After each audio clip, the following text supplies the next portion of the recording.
Now you may be thinking that this scene looks rather familiar, because last year we came here to Bruntingthorpe with a 911 and a Corvette and had ourselves a race.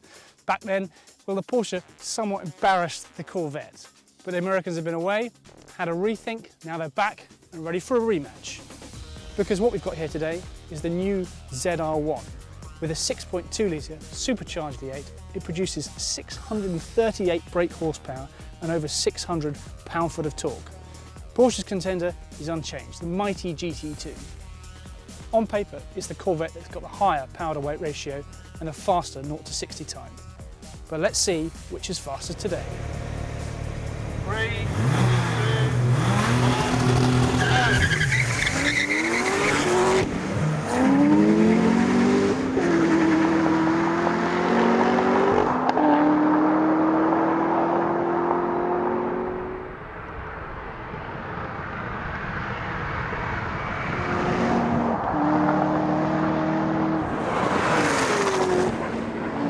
Let's have one more look at that, but this time in more detail.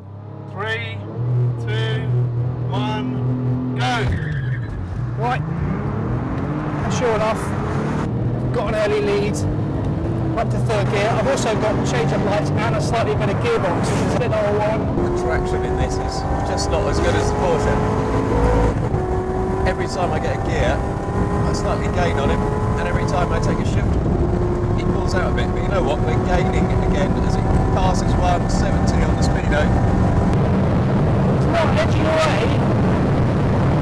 Up to 6 now. And now he's got an advantage.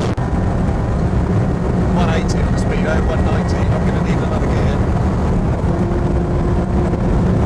And that is still ahead, just 200 on the speedo. Probably going faster than he is, and that is enough for me. So it was close, but once again, victory goes to the Porsche GT2. So Matt, do you think you got the best out of it? Did you make the best possible start? Yeah, the thing is, mate, on this surface, I'm sure it'll do 3.6 to 62, but it won't do it on this surface, will it? So, I mean, if you take that out of the equation and do a roll-on, I reckon this is actually quicker. Do you reckon? Yeah, yeah. Could be. All right, well, we'll give it a go. Okay, in third gear, in 3, 2, 1, go. You see, it's close, but I've just got a bit of turbo lag, which just lets him get away. I mean, he's got a bigger engine and a supercharger, just bigger, just better response. It is close though.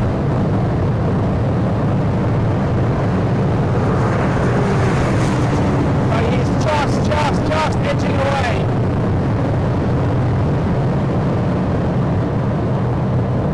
I've got him on the brakes though. So what have we learnt today? Well, in a straight line fight from a standstill, it's the GT2 that's still the faster car, but only by virtue of a slight traction advantage from its rear engine and some slightly stickier tyres. In a more realistic roll-on performance test, it's actually the Corvette that's faster. So overall, I conclude it's honours even.